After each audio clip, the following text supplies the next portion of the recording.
sis! I'm pregnant! Huh? Oh, I see. That's great. Congratulations. I forgot to tell you, but I'm 8 months gone. Wait, what? 8 months already? Yep, I'll be having a home birth at Mom and Dad's place tomorrow. See you there. Tomorrow?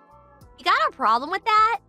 No, I mean, it's great that you're doing a home birth at your mom and dad's place, but I just wish you'd have told me this a little earlier so I could have had a chance to adjust my plans. Excuse me?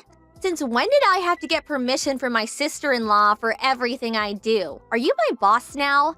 Anyway, you've been married to my brother, what, like 10 years now? How is it that you still haven't had any kids? I don't know whose fault it is, but there has to be something wrong with one of you. So, who is it? Are you a barren wasteland, or is he shooting blanks? In any case, I'm being kind enough to let the two of you look after heavily pregnant me tomorrow. Think of it as kind of like preparation for if you two ever manage to conceive. You better treat me well. I want to see the gratitude in every word, facial expression, and gesture. Why me? Because you're my brother's woman, obviously. Right, I see. So you'll be arriving tomorrow afternoon? That's right. Got it. 2 weeks later. Anya, sis, are you there? Hey, respond now. My room's like covered in dust. Did you really think this is acceptable? This is the room my little boy's gonna be born in, and you have the nerve to leave it in that state? Will you please get it cleaned up ASAP? Sylvie, I'm at work right now. What? You call that work? Don't make me laugh. You're just holed up in your room like always. Mom and Dad were complaining about how you're always up there typing away on your computer like some video game addicted cave-dwelling beast. I've told you this countless times since coming home, but I work from home. I can do my job entirely from my bedroom. Just because I'm at home during the day doesn't mean I'm lazing around or have nothing to do. If anything, I'm busier now that I was back in my office days. I'm not opposed to helping look after you while you're pregnant, but there's a physical limit to how much I'm able to do. Excuse me? I understand you're heavily pregnant, and I understand you can't move around as well as you used to. But that said, you can still do some things for yourself, and you don't need me waiting on you hand and foot 24/7. Not only that, but your mom's always around if you need her. Please stop trying to force everything on me. Wow, how dare you? Are you seriously trying to force your duties onto my elderly mother? How despicable. That's just bullying, plain and simple. You're bullying your mother-in-law. Who knew my sister-in-law had such a rotten personality? It's such a shame. I used to think you were nice back then when we first met, but it seems like you got too comfortable with my brother, and now you think you can say and do whatever you like. It's scary. Are you gonna bully me too? I'm gonna feel like super uncomfortable around you now. Oh, give me a break, Sylvie. I'm hardly telling you and your mom to do everything, am I? All I'm asking is that you do the things you can do by yourself, and that she help with the things she's able to help with. You're so horrible! How could you be this mean-spirited? You're like some kind of movie villain. You're twisted! Wah! Wah! Actually, I'm the one who wants to cry. The next day. Hey, Anya. Everything okay? Hey, Charlie. I heard from an old classmate who lives in the same neighborhood as my folks. Apparently, my little sister moved in with you guys when I got transferred away for work, and you've been having a real hard time of it lately. Is it true? Is everything okay, Anya? What's going on? Well... My sister and parents have always had a poor attitude towards you. I know that. But I did tell you to tell me if anything happened with him, didn't I? You could talk to me about anything. I'm sorry. I didn't want it to affect your work badly in any way, so I kept it to myself. Don't be silly, babe. You need to think about yourself sometimes, too. Everyone at work's really understanding, so please don't worry about that. What actually happened? Apparently, Sylvie fell pregnant and came back to your folks' place for her home birth. Wait, what? My sister is pregnant? Since when? That's the first I've heard of it. Oh wow, you mean she didn't tell you either? She says she's 8 months gone already. 8 months? Right? I was surprised too. She only told me the day before I came back home. Then she basically ordered me to go to your folks' place, where I was apparently obliged to be your personal servant, carer, and waitress, and expected to cater to her every whim at a moment's notice. Naturally, your mom and dad always have her back 100%, so I'm basically stuck in a house where it's constantly 3 versus 1. To tell you the truth, I'm finding it a little difficult. On the other hand, she most certainly is very pregnant, and out of consideration for the baby, I don't want to do anything that might cause her stress. I feel kind of trapped. Oh no, Anya. I think maybe it's best you come and stay with me. How does that sound? Huh? I know you stayed there to begin with because you had your own job to think about, and my transfer was only ever meant to last a year at the longest. But you started working from home after I moved away, which means you don't necessarily need to be in that house for work, right? You do have a point. I've been working from home for about 6 months now, and what with everything that's been going on in the world, upper management decided recently that this style of working would be made permanent. Well then, surely we can make it work somehow if you come out here to live with me. Besides, if you come soon while I'm still away on transfer, it'll be easier for us to figure out where we want to live next after my transfer period comes to an end. And at that point, we could just up sticks and leave together. You make some good points. I'm gonna talk to my boss about this. I am technically classed as a remote worker, but I do still have to go into the office 2 or 3 times a month. The company covers my travel cost, but if I was to come and live with you in Delaware, they'd be covering plane tickets, which I kind of feel like I should let them know about in advance. You'd also have to make your place work from home suitable before I arrived. Ah, I see. I never thought of that stuff. You're right. It's best we have all of our bases covered. One thing I can guarantee you is that the internet here is about as fast as it gets. I can convert the spare bedroom into a study too. Just say the word. In that case, I'm pretty sure they'll give me the go-ahead right away. I have a few loose ends to tie up and some things to pack though, so would you mind waiting a little longer? Sure thing. I just want you to know that you're welcome here anytime. Thank you, Charlie. 2 weeks later. Sylvie, I made up my mind. I don't need you.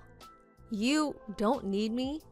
You were so lively and cheerful when you came back to stay with us. It seemed like you had nothing to do, so I thought it only made sense to have you wait on my every move. But you haven't been looking after me at all. I actually feel worse off for having you around.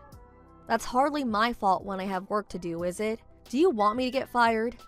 I always go out of my way to keep an eye on you and make sure you're comfortable and have everything you need when I'm not working. Not good enough. I'm simply and not satisfied with your service. My mommy will be taking care of everything from here on out, so you needn't bother coming near me anymore. Get out of this house right now. You're a negative influence on me and my baby. If you stay here even a second longer, it'll probably come out disabled. My morning sickness gets 100 times stronger every time I see your repulsive face. Huh? Weren't you saying the other day how pleased you are that you hardly get morning sickness at all? Shut up! I don't want to hear another word from you. Get out, get out, get out! Let me make this clear. Your very existence itself irritates me. Get out of this house at once, you barren wasteland of a woman. You couldn't even give my big brother a baby, could you? You should know I'm never coming back if you change your mind and regret this. You won't be my problem anymore. I never want to see your gross, disgusting face again. Thanks for saying that. I'm actually more relieved to hear that than you could know. Huh? I've decided to go and live with Charlie in Delaware. I'm really grateful for your blessing. I was kind of stressing over how you might react, but with still not having give birth and all. Huh? The next day. Anya, are you on your way now? Hey, Charlie. Yeah, I'm just getting ready to board the plane. I'll lose signal, but it's not a long flight, so I should be back with you in an hour or so. Then, 3 trains later, I'll be knocking on your door. Anya, listen. I just received word that Sylvie's been rushed away in an ambulance. Wait, what? Why? Apparently, she started getting severe stomach pains after eating my mom's cooking. Your mom's cooking? Oh no, no, no, no. She didn't, did she? Yeah, I think she did. It's always been a rule in our household to check that the ingredients in Mom's section of the fridge aren't out of date or rotten before using them. No exceptions. It's been over 8 years since Sylvie flew the nest to go live on her own for college. And I'm guessing she totally forgot about Mom's unsanitary culinary habits. Oh my, I think you might be right. I'd been cooking all of her meals since the moment she came back. Come to think of it, I don't think your mom cooked for her even once. Not only that, but you've been cooking all of our family's meals for the last 2 years. Breakfast, lunch, and dinner, without fail, every single day. Your food's not only delicious and safe to eat, but you made everything with a healthy balance of vitamins, nutrients, and minerals in mind. My family's probably never been this healthy. As a result, I think they might have let their guard down. They took your cooking for granted, and then when you were gone, well, this happened. Obviously, I hope Sylvie's okay, but how's the baby? Have you heard anything? Last I heard that she was experiencing labor pains and that she was most likely going to have the baby prematurely at the hospital. Oh no, isn't that bad? It's not great, but don't worry, you don't have to go. I took an emergency vacation from work and I'll be heading down on the first flight tomorrow morning. Are you sure? I really don't mind. I think it's for the best you don't. I can just see it now. My sister hurling nonsensical abuse at you from her hospital bed the moment you walk in about how this is all your fault. Things might change and we might need you to come on short notice, in which case I'll contact you. But for the time being, I'd really appreciate it if you could just hold tight. Okay, I understand. The next evening. Hey Anya, I'm sorry I took so long messaging you. Hey Charlie, it's fine. How's Sylvie and the baby? Are they both okay? I've been really worried about them. The birth went by without a hitch. I have a healthy 8-pound baby nephew. Sully's fine too, but how to put this? Another problem seems to have emerged. Another problem? What happened? Okay, so you know how Sylvie's husband is white? Yes? And you know how Sylvie's also white? Yes, of course. What does this have to do with anything? The thing is, the baby's black. What? 1 month later.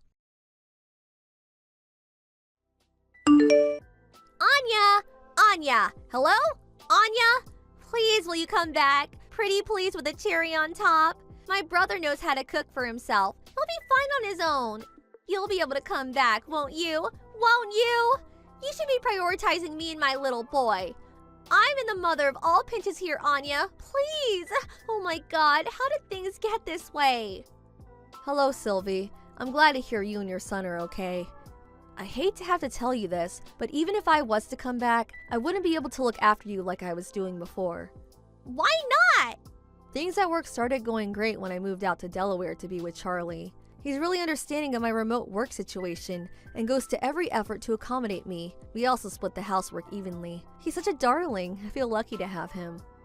But I'm struggling here. How can you live with yourself being all happy and content like that when I'm out here struggling? Looking after a newborn baby is so hard, you wouldn't believe. Like, gosh, how do people even do this? Not only that, but Mom's cooking is so bad, I fear for my life every time I eat. Your mom's cooking? It seems like me getting rushed away in an ambulance wasn't enough to make her learn her lesson. Because she insists on making me her special dishes every day without so much as a glance at expiration dates or whether there's a mold on the ingredients. I had no choice but to start cooking for myself. Can you imagine if my little Tyrone ate something she concocted? Not only that, but I caught her force-feeding him honey from a bottle with "not suitable for infants" clearly written on the label. He's only supposed to be on breast milk, but she keeps trying to feed him additive-riddled grown-up food. And rotten additive-riddled grown-up food at that. That woman is dangerous. My dad lacks a spine to do anything but look the other way and pretend it isn't happening, so he's no help either. Where's your husband in all this?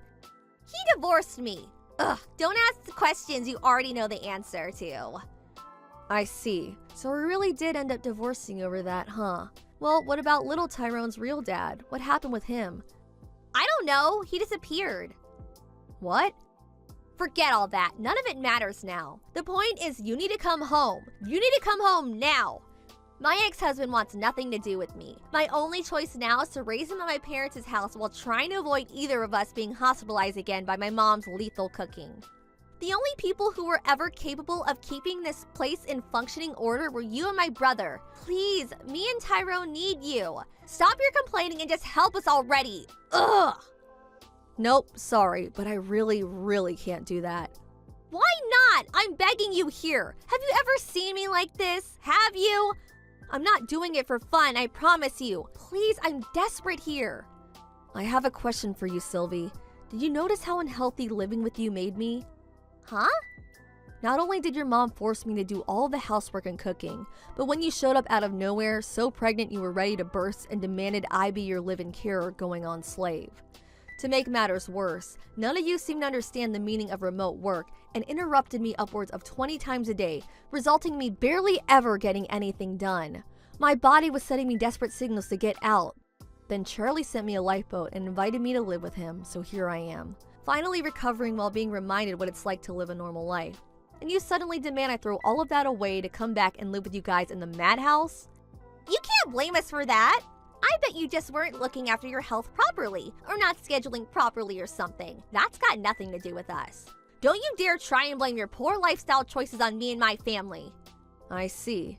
Yeah, there's no way I'm coming back. Why? Good luck with everything. Goodbye. Later on, my in-laws agreed to let Sylvie and the boy with the mystery father stay with them indefinitely through gritted teeth, since she genuinely had nowhere else to go. But I hear her relationship with the two of them is more tense than ever. In spite of that, her mom and dad are still the only people in the world she has to rely on. But her mother, being the worst combination of slovenly and stubborn conceivable, is even worse at child rearing than she is cooking. The hostile atmosphere that fills the house day in day out as a result of mother and daughter constantly locking horns is so thick, you could cut it with a knife. Upon seeing the horrific state of things, one of Sylvie's dad friends suggested they left Tyrone in the care of a foster home run by a lovely couple he knows. Apparently, Sylvie wasn't opposed to the idea. Little Tyrone's innocent in all this, and the thought of him growing up in such an unpleasant atmosphere turns my stomach. I was relieved to hear about the plans to put him up for adoption. As for Sylvie, she owes heaps in compensation to her ex-husband, so she'll have no choice but to return to the world of work soon enough. Something tells me she won't be getting much time to rest from now on. Thank you for watching. Please subscribe and hit the like button. See you next time.